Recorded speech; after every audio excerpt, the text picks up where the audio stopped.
महायुद्ध का 28वां दिन है आज और इन 28 दिनों में तबाही के बाद नया चैप्टर शुरू हो गया है। ट्रंप की ओर से शांति वार्ता की पेशकश की जा रही है और इस पेशकश पर ईरान ने भी अपनी शर्तें रख दी हैं। डोनाल्ड ट्रंप और ईरान दोनों तरफ से एक तरह का जो डेडलॉक है वो बना हुआ है और इन सभी के बीच देखिए अमेरिकी सैन्य तैयारी जबरदस्त तरीके से जारी है। पश्चिम एशिया को लेकर अमेरिका की ओर से बड़ी तैयारी हो रही है तो इधर इजराइल जो है वो हिजबुल्लाह को नेस्तनाबूद करने के लिए दिन रात एक कर चुका है।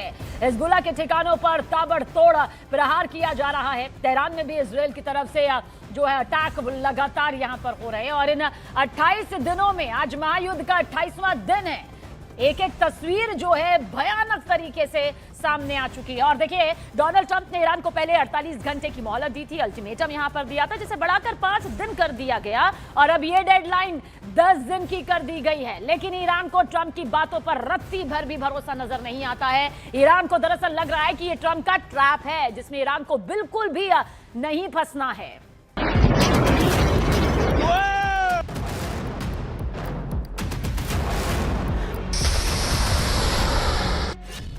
ट्रंप के प्लान ने ईरान को डराया।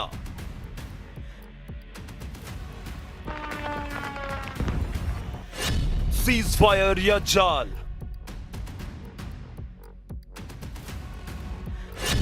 ट्रंप का ट्रैप या समझौते की होप।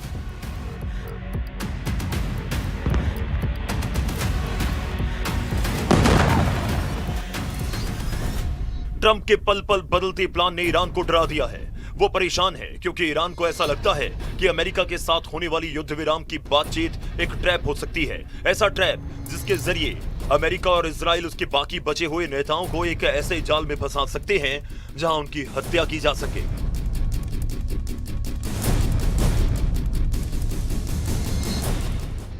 ये दावा न्यूयॉर्क पोस्ट की रिपोर्ट में हुआ। रिपोर्ट के मुताबिक ईरानी अधिकारियों को डर सता रहा है और उन्हें अमेरिका युद्ध विराम का प्रस्ताव एक जाल लग रहा है। रिपोर्ट के मुताबिक बातचीत ईरान के संसदीय अध्यक्ष मोहम्मद बाकिर गालिबाफ को बाहर लाने का एक तरीका हो सकती है। गालिबाफ उन चंद वरिष्ठ ईरानी नेताओं में हैं जो अब तक इजरायली हमलों से बचे हुए हैं और अमेरिका उनसे ही बातचीत करना चाहता है।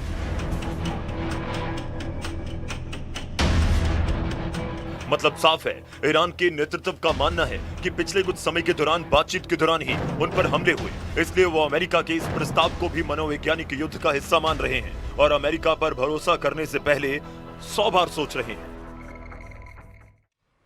और महायुद्ध के बीच खार को बचाने के लिए ईरान अपनी पूरी ताकत झोंकता हुआ नजर आ रहा है। जानकारी आप तक पहुंचा दें कि अमेरिका के हमले के बाद आप देख लीजिए किस तरह से ईरान ने खार्ग द्वीप को अवैध किला यहां पर बना दिया है क्योंकि खार पर कब्जा करने की तैयारी यहां पर डोनाल्ड ट्रंप के प्लान का बहुत बड़ा हिस्सा है। और खार के आसपास समंदर में जो बारूदी सुरंग बिछा दी गई है वो अपने आप में मिसाइल सिस्टम की तैनाती भी यहां तक कर दी गई है। हालांकि खार्ग में ग्राउंड ऑपरेशन करना अमेरिका के लिए लगभग नामुमकिन है, इतना आसान नहीं है। ईरान ने ताकत तो झोंक दी है मिसाइल सिस्टम की तैनाती के साथ, लेकिन पैराट्रूपर्स उतारने की तैयारी में ट्रंप यहां पर नजर आ रहे हैं। यानी कि कब्जे का पूरा प्लान यहां पर नजर आता है।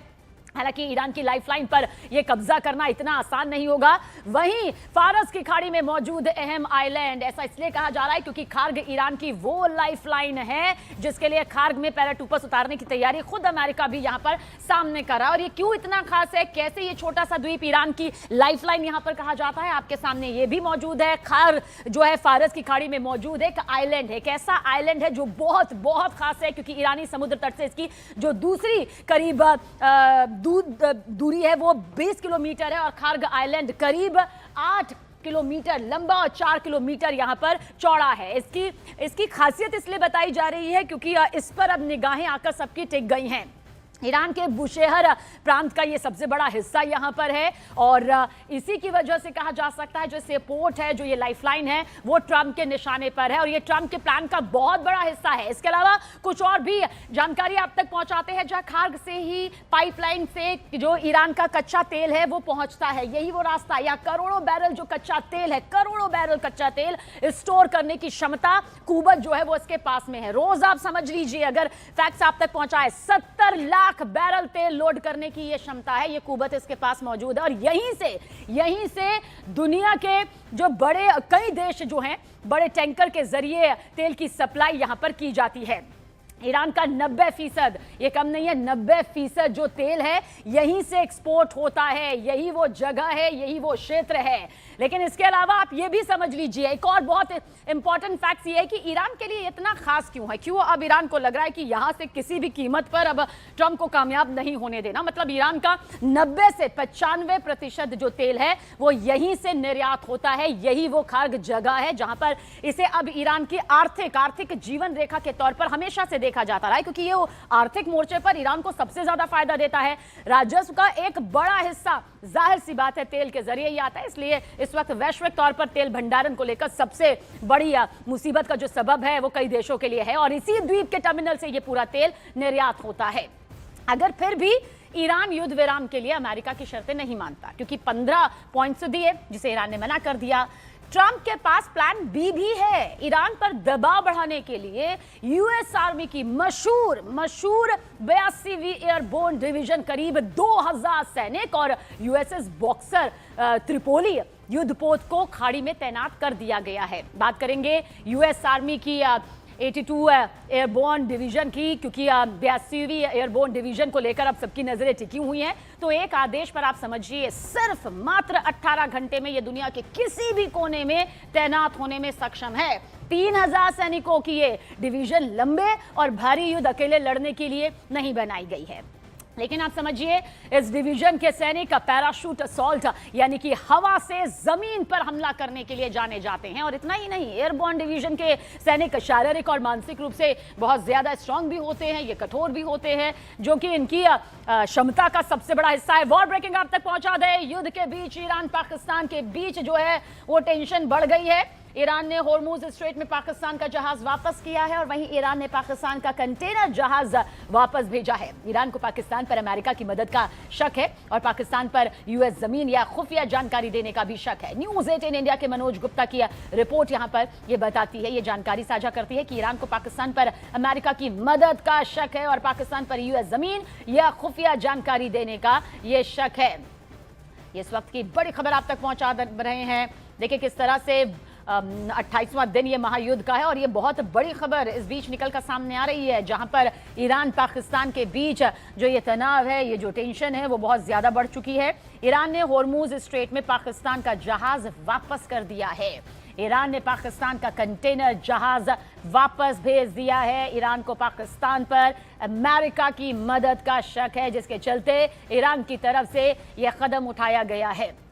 पाकिस्तान पर यूएस जमीन या खुफिया जानकारी देने का शक ईरान को है, जिसके चलते पाकिस्तान का जो कंटेनर है, जो जहाज है, वो वापस लौटा दिया गया है। इस वक्त ईरान तय कर रहा है कि उसे किस जहाज को होर्मुज के रास्ते से गुजरने देना है या फिर नहीं देना है। और उसने कहा है कि अपना वो अधिकार किसी भी कीमत पर, वो किसी भी मांग के तहत नहीं झुकेगा। न्यूज 18 इंडिया के मनोज गुप्ता की ये बहुत ही खास जानकारी रिपोर्ट। सिद्धांत मिश्रा हमारे सहयोगी ज्यादा जानकारी के साथ। सिद्धांत, क्योंकि अभी तो पाकिस्तान जो है वो बड़ा मध्यस्थता के लिए आ रहा था, अपनी पीठ थपथपा रहा था, हालांकि वार्ता के लिए मना कर दिया गया, पर यह तो बहुत बड़ा झटका एक बार फिर से पाकिस्तान के लिए इंटरनेशनल बेइज्जती है।